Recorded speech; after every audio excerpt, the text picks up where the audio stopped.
मोहतरम नाज़रीन, आपको तस्वीर में जो पैटर्न नज़र आ रहा है ये बेन के लिए हाले की कटिंग का पैटर्न है और ये तीरे की हाले की कटिंग का पैटर्न है।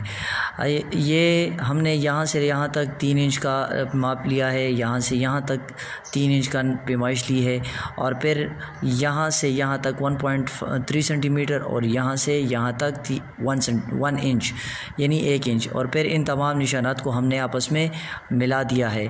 ये पैटर्न आप एक दफ़ा बना लें तो इसका फ़ायदा ये है कि आप जब भी कटिंग करेंगे तो आपको कटिंग में दोबारा पैमाइश की ज़रूरत नहीं पड़ेगी। बस जस्ट आपने ये रखना है और इस पर निशान लगा देना है हाले में और फिर कटिंग कर देनी है।